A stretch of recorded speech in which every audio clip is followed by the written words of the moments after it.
Good morning everyone, welcome back to your channel scientia.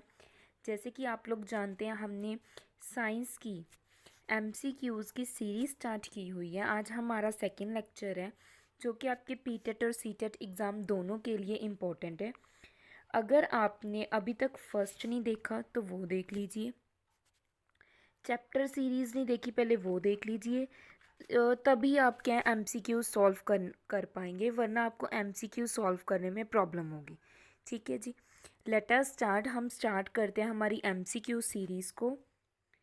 आज की जो हमारी एमसीक्यू सीरीज़ है वो है सेकंड चैप्टर, जो कि है मटेरियल ऑफ डेली यूज़। जो भी हम हमारी डेली लाइफ में मटेरियल यूज़ करते हैं, जैसे प्लास्टिक, सिल्क वॉर्म, ये जितनी भी चीज़ें हैं, ठीक है, सॉरी सिल्क, जो सिल्क वॉर्म से बनती है, ये जितनी भी चीज़ें हैं इनके बारे में हम क्या है चैप्टर रीड कर चुके हैं। अब बात करेंगे हम एमसीक्यूज़ की, जो कि इम्पोर्टेंट है। मेनली 1 और 2 मार्क्स के क्या है क्वेश्चंस आ जाते हैं। सो आपने ध्यान देना है। देखिए, हम जितने भी एमसीक्यूज़ करते हैं वो इम्पोर्टेंट है। मेनली ये आपकी 15 की सीरीज़ स्टार्ट की हुई है, 15 इम्पॉर्टेंट क्वेश्चंस जो इन चैप्टर में से बनते हैं। ठीक है जी, लेट अस स्टार्ट। आपका जो फर्स्ट क्वेश्चन है सेकंड सीरीज़ का, the worm which is called friend of farmer. ऐसा कौन सा वॉर्म है जिसको आप फार्मर्स फ्रेंड भी कहा जाता है, जो फार्मर्स के लिए फील्ड में जो हम पर वो क्या है फसलें ग्रो करते हैं, वो इम्पोर्टेंट माना जाता है, इसलिए उसको क्या बोला जाता है, फार्मर फ्रेंड। देखिए, ऑप्शन है first tapeworm, second option है silkworm, C is roundworm और डी इज़ अर्थ वॉर्म। 4 आपको अलग अलग वॉर्म्स दे दिए और आपने बताना है किस वॉर्म को क्या है फार्मर्स फ्रेंड कहा जाता है। तो फर्स्ट का करेक्ट आंसर है, पहले आपने वीडियो पॉज करके उनके आंसर देने हैं, देन आपने आंसर मैच करना है कि आपका जो आंसर है वो करेक्ट है या नहीं है। ठीक है जी, तो फर्स्ट का जो करेक्ट आंसर है वो है डी। अर्थवॉर्म को क्या कहा जाता है, फार्मर्स फ्रेंड कहा जाता है, जो कि क्या है मेन्यूर प्रिपेयर करते हैं, जो खाद प्रिपेयर करते हैं उसके लिए क्या होते हैं, इम्पॉर्टेंट होते हैं। नेक्स्ट हम बात करेंगे हमारे सेकंड क्वेश्चन की। एग्जाम्पल बतानी है आपने आर्टिफिशियल फाइबर की। आपका आर्टिफिशियल फाइबर कौन सा है। ठीक है जी, आपको जैसे एग्जांपल दी ऑप्शंस दी हुई हैं। फर्स्ट बताया हुआ है rayon, second is yarn and option C है आपके पास सिल्क, और फोर्थ ऑप्शन है डी वूल। आपने बताना है इन 4 में से कौन सी ऐसी एग्जाम्पल है आपकी, और आपकी जो डी ऑप्शन है वूल, आपने बताना है इनमें से कौन सा आर्टिफिशियल फाइबर है, कौन सा फाइबर है जो हमें नेचर से नहीं मिलता है, एक मैन मेड फाइबर है। देखिए, जो इनमें से हम बात कर रहे हैं हमारे 4 ऑप्शन में से जो करेक्ट ऑप्शन है वो है रायोन। जो रायोन है वो एक आर्टिफिशियल सिल्क है, आर्टिफिशियल सिल्क है एक। ठीक है जी, जो मैन के द्वारा क्या है प्रिपेयर की जाती है, केमिकल से प्रिपेयर की जाती है। ये क्या है सस्ती होती है, जो ओरिजिनल हमारे पास सिल्क होती है, इसलिए इसको आर्टिफिशियल फाइबर कहा जाता है। ठीक है जी, नेक्स्ट हम बात करते हैं नेक्स्ट क्वेश्चन की, जो आपका थर्ड क्वेश्चन है, right life cycle of silk warm. आपने सिल्क वॉर्म का क्या है लाइफ साइकिल बताना है कि कौन सा लाइफ साइकिल है। ठीक है जी, आपके पास 4 ऑप्शंस गिवन है। फर्स्ट इज कोकून, सेकंड है pupa, moth and egg. First option में, सेकंड ऑप्शन में आपके पास egg, pupa, cocoon, moth, and C option है moth, egg, cocoon, pupa, and D option है cocoon, egg, pupa and moth. आपने बताना है इन 4 ऑप्शन में से करेक्ट कौन सी है। पहले आप आंसर बता दीजिए, then I will discuss. Okay, तो इसका जो आंसर है वो है बी ऑप्शन, एग। सबसे पहले एग होता है, एग से आपकी सेकेंड स्टेज प्यूपा बनती है, प्यूपा से ककून फॉर्म होता है, और ककून से क्या फॉर्म होता है, माउथ। मीन्स वो एक सिल्क फॉर्म हो जाती है, उस स्टेज पे पहुंच जाता है। ये सिल्क फॉर्म की 4 स्टेजेस है। नेक्स्ट हम बात करते हैं हमारे फोर्थ क्वेश्चन की। हमारा जो फोर्थ क्वेश्चन है वो क्या है, नेचुरल पॉलीमर कौन सा है। अब आपने बताना है नेचुरल मीन्स जो नेचर से ऑब्टेन्ड हो, वो कौन सा पॉलीमर है जो हमें नेचर से मिलता है। ठीक है जी, कॉटन, नायलॉन, रायोन, पॉलीईस्टर, इन फोर में से कौन सा नेचुरल है, जो नेचर से ऑब्टेन होता है? इसका जो करेक्ट आंसर है, पहले आप नोट डाउन कर लीजिए, ठीक है जी। अगर आप स्क्रीनशॉट लेना चाहते हैं तो स्क्रीनशॉट भी ले सकते हैं क्वेश्चन आंसर्स का। इसका जो करेक्ट आंसर है वो है कॉटन। कॉटन क्या है, हमें नेचुरली ऑब्टेन्ड होती है। आपने याद रखना है, एक नेचुरल पॉलीमर है जो कॉटन है, ठीक है जी। नेक्स्ट हम बात करते हैं हमारे फिफ्थ क्वेश्चन की। आई होप आपको समझ आ रहे हैं। Fifth, which one is synthetic polymer? कौन सा ऐसा पॉलीमर है जो सिंथेटिक पॉलीमर है, ठीक है जी। Which one is a synthetic polymer? इनमें से देखिए options, A starch, B silk, C protein, D neoprene. ये आपको 4 ऑप्शंस प्रोवाइड की हुई हैं और आपने बताना है कौन सा सिंथेटिक पॉलीमर है। आपको पॉलीमर लर्न रखने हैं और ये इम्पोर्टेंट है। क्या होते हैं पॉलीमर? लार्ज नंबर ऑफ, जब क्या है मॉलिक्यूल्स आपस में कंबाइन होते हैं, ठीक है जी, उनको पॉलीमर बोलते हैं। ये 2 टाइप के होते हैं, एक नेचुरल और एक मैन मेड। तो अब आपने कौन से बताने हैं? सिंथेटिक। उनमें भी कैटेगरीज है, तो सिंथेटिक फाइबर कौन से होते हैं वो बताना है आपने, पॉलीमर। तो इसका जो करेक्ट आंसर है वो है ए स्टार्च। स्टार्च क्या है हमारे पास? सिंथेटिक पॉलीमर है। अब हम बात करते हैं हमारे नेक्स्ट क्वेश्चन की, that is cellulose is made up of large number of. जो सेलुलोज है वो किससे बनता है? किसकी जो यूनिट्स को हम बढ़ा दें, लार्ज नंबर ऑफ यूनिट्स कर लें, तो हमारे पास सेलुलोज बन जाता है, ठीक है जी। तो आपने सेलुलोज के बारे में चैप्टर में हमने पढ़ा था, ठीक है जी। ये मोनोमर है वे किसी प्लास्टिक का, किसी सिंथेटिक फाइबर का, ठीक है जी। आपने अब बताना है किसको जोड़ने पे सेलुलोज बनता है। आपके पास 4 ऑप्शन है, fructose unit, glucose unit, amino acid unit, या इनमें से कोई भी नहीं। आपने करेक्ट बताना है कौन सा है, ठीक है जी। आप पहले आंसर कर दीजिए। इन 4 ऑप्शंस में से जो करेक्ट ऑप्शन है वो है ऑप्शन बी, ग्लूकोज। ग्लूकोज को जब हम लार्ज नंबर ऑफ यूनिट से जोड़ते हैं तो हमारे पास क्या बनता है? सेलुलोज। सेलुलोज की फॉर्मेशन होती है जब ग्लूकोज की हम क्या है यूनिट्स को ऐड कर देते हैं, ठीक है जी। नेक्स्ट हम बात करेंगे 7th हमारे क्वेश्चन की, जो पीईटी मीन्स ये क्या है? एक प्लास्टिक की फॉर्म है। इनको हम किस में यूज़ करते हैं, ठीक है जी। पीईटी जो प्लास्टिक है इसकी फुल फॉर्म है पॉलीइथाइलीन टेरेपेथिलेट, ठीक है जी। मैं लिख देती हूँ पॉलीइथाइलीन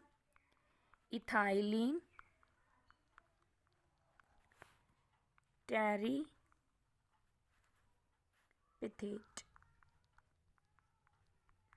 ठीक है जी। ये इसकी फुल फॉर्म है पीईटी की। ये किससे फैमिलियर है, मीन्स किसके जैसा है? पॉलीअमाइड, पॉलीईस्टर, एल्केलाइक या रेयोन। आपने 4 ऑप्शंस में से आंसर देना है। तो जी इसका करेक्ट आंसर है पॉलीईस्टर। पॉलीईस्टर क्या है? करेक्ट आंसर है आपके 7 क्वेश्चन का, ये आपने ध्यान रखना है। नेक्स्ट 8th की बात करें, bakelite is used in electrical applications because.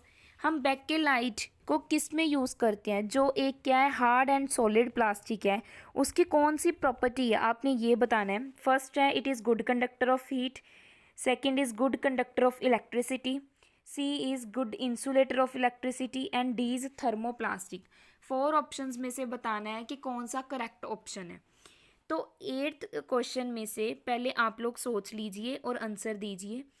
इसका जो करेक्ट ऑप्शन है, अब मैं आंसर बता रही हूँ, सी, गुड इंसुलेटर ऑफ इलेक्ट्रिसिटी। देखिए ये तो पता ही चल रहा है, बेकेलाइट क्या है? गुड इंसुलेटर है इलेक्ट्रिसिटी का, क्योंकि ये क्या है प्लास्टिक्स क्या होते हैं? इंसुलेटर होते हैं, उनमें से हीट पास ही नहीं करती। ये हार्ड भी है, स्ट्रॉन्ग भी है, ठीक है जी। इसे से ही हैंडल बनाए जाते हैं जो हम क्या है घर में यूटेंसिल्स यूज़ करते हैं। नेक्स्ट हम बात करेंगे हमारे 9th क्वेश्चन की, बायोडिग्रेडेबल मटेरियल। कौन से होते हैं बायोडिग्रेडेबल मटेरियल? अब आपने बताना है कि बायोडिग्रेडेबल मटेरियल्स कौन से होते हैं, ठीक है जी। आपका जो बायोडिग्रेडेबल मटेरियल, पहले मैं बता देती हूँ, वो मटेरियल हैं जो डीकम्पोज हो सकें। बायोडिग्रेडेबल मटेरियल कौन से हैं? जो डीकम्पोज हो सकें ईजली। जो हमारे इन्वायरमेंट को क्या है, प्ल्यूट ना करें, ख़राब नहीं करें, वो होते हैं बायोडिग्रेडेबल। ठीक है जी मटेरियल। नेक्स्ट इज़, अगर हम बात करें कि कौन से मटेरियल ऐसे हैं जो बायोडिग्रेडेबल हैं, A aluminium metal, B plastic bags, C paper, D none of these, या कोई भी नहीं। आपने बताना है इनमें से कौन सा बायोडिग्रेडेबल है। तो इनमें से जो करेक्ट ऑप्शन है, वैसे तो आपको पता चल गया होगा, बट फिर भी इसका जो करेक्ट आंसर है वो है हमारा ऑप्शन सी। पेपर क्या है, बायोडिग्रेडेबल है, जो ईजिली डिकम्पोज हो जाता है माइक्रो ऑर्गेनिजम्स के द्वारा। किसके द्वारा? माइक्रो ऑर्गेनिज्म के द्वारा। इसके साथ साथ और एग्जांपल याद रखनी है, वुड, कॉटन के क्लॉथ्स, ठीक है जी, वेजिटेबल पील्स, ये सभी क्या है, बायोडिग्रेडेबल मटेरियल। नेक्स्ट हम बात करते हैं हमारे 10th क्वेश्चन की, name the monomer of cellulose. Monomer बहुत इंपॉर्टेंट है, आपने मोस्टली मोनोमर याद रखने हैं।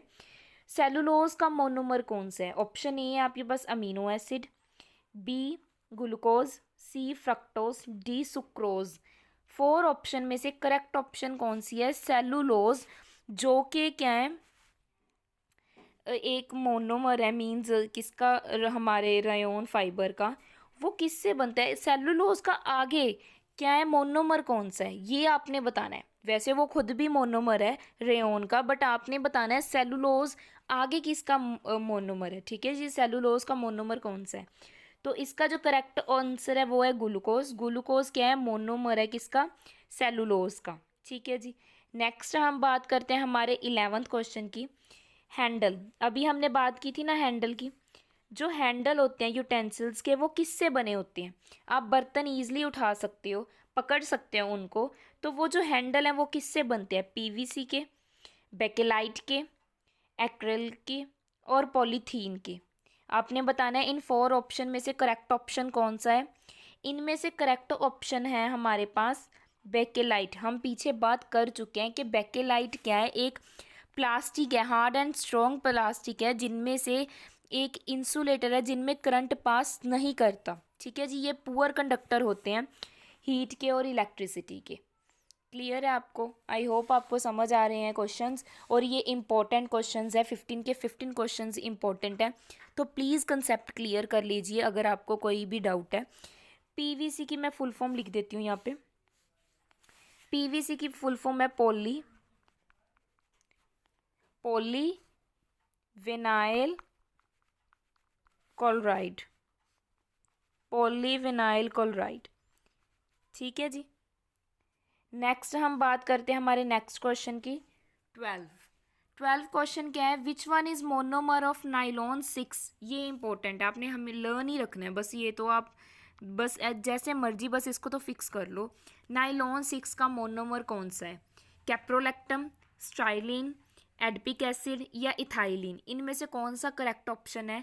और ये आपने याद रखना है, बहुत इंपॉर्टेंट है, डायरेक्ट आंसर आ सकता है। इसका जो करेक्ट आंसर है वो है कैप्रोलैक्टम। नाइलॉन 6 का जो मोनोमर है वो कैप्रोलैक्टम है। किस में यूज़ होता है? हमारे टूथब्रश में, हमारे थ्रेड्स में, जितने भी धागे बनते हैं, ठीक है, थ्रेड्स में, सॉरी, और हमारी स्ट्रिंग्स में, रोप्स में, ब्रशेस के जो ब्रिस्टल होते हैं आगे लगे होते हैं ब्रशेस के, उनमें सभी में क्या यूज़ होता है? कैप्रोलैक्टम, जो मोनोमर किसका है? नाइलॉन 6 का। ठीक है जी। 13th क्वेश्चन है आपके लिए, rearing of silk worm is known as. जब सिल्क वॉर्म की रेयरिंग करते हैं उसको क्या बोलते हैं? Pisciculture, sericulture, silviculture, apiculture. किस नेम से जाना जाता है ये आपने बताना है। सिल्क फाइबर जो ऑब्टेन्ड होते हैं सिल्क वॉर्म से, सॉरी, उनकी जब रेयरिंग करते हैं, वॉर्म से सिल्क लेते हैं, उस प्रोसेस को क्या बोलते हैं? देखिए, उस प्रोसेस को बोलते हैं सेरीकल्चर। ये सभी को आपको पता होना चाहिए, और ये हम चैप्टर में कवर कर चुके हैं। सेरीकल्चर एक ऐसा प्रोसेस है जब आप सिल्क वॉर्म से क्या लेते हो? सिल्क लेते हो। सिल्क वॉर्म से क्या लेते हो? सिल्क। ठीक है जी। नेक्स्ट की बात करते हैं अब, नेक्स्ट क्वेश्चन की, 14th question, example of man made environment. वो इन्वायरमेंट जो मैन ने बनाया है, जो ह्यूमन द्वारा बनाया जा रहा है आजकल, जिसकी वजह से हमें बहुत ज़्यादा नुकसान ही हो रहे हैं मेनली। तो ब्रिजेस, प्लांट्स, फॉरेस्ट या ट्रीज़, 4 ऑप्शन है आपके पास और आपने करेक्ट ऑप्शन पहले नोट करनी है। तो इसका जो करेक्ट ऑप्शन है वो है ब्रिज। ब्रिज क्या है, मैन द्वारा बनाए जा रहे हैं, मैन के द्वारा बनाए जा रहे हैं, क्योंकि प्लांट्स, फॉरेस्ट और ट्रीज़ तो नेचुरल हैं, ठीक है जी, ये ह्यूमन ने नहीं बनाए हैं। नेक्स्ट 15th क्वेश्चन है जो कि इम्पॉर्टेंट है और आपने याद भी रखना है। 15 है, क्लोरीफिक वैल्यू ऑफ नेचुरल गैस, जो हमारी नेचुरल गैस है उसकी क्लोरीफिक वैल्यू क्या है, ये इम्पॉर्टेंट है और आपने याद रखना है। इसके ऑप्शंस हैं 55 किलो जूल पर ग्राम, 150 किलो जूल पर ग्राम, 48 किलो जूल पर ग्राम या 33 किलो जूल पर ग्राम। आपने क्या बताना है, इसकी क्लोरीफिक वैल्यू बतानी है किसकी, नेचुरल गैस की। तो इसका जो करेक्ट ऑप्शन है, अगर आपको पता है तो पहले प्लीज़ आप लिख सकते हैं, देन चेक द आंसर। इसका करेक्ट ऑप्शन है 55 किलो जूल पर ग्राम, इसका करेक्ट ऑप्शन है और आपने ये याद रखना है, ठीक है जी। Thank you so much. अगर आपको वीडियो अच्छी लगती है लाइक कीजिए वीडियो को, सब्सक्राइब कीजिए एंड कमेंट कीजिए। अगर आपका कोई भी डाउट है, कोई भी डाउट है आपका किसी क्वेश्चन के रिगार्डिंग, कोई वीडियो के रिगार्डिंग, तो आप कमेंट कर सकते हैं, ठीक है जी, अगर आपका कोई डाउट है। अदरवाइज़ आप लाइक कीजिए वीडियो को, शेयर कीजिए जितना हो सकता है और कमेंट कीजिए। Thank you so much. Please like कीजिए, कमेंट कीजिए एंड शेयर कीजिए। Thank you.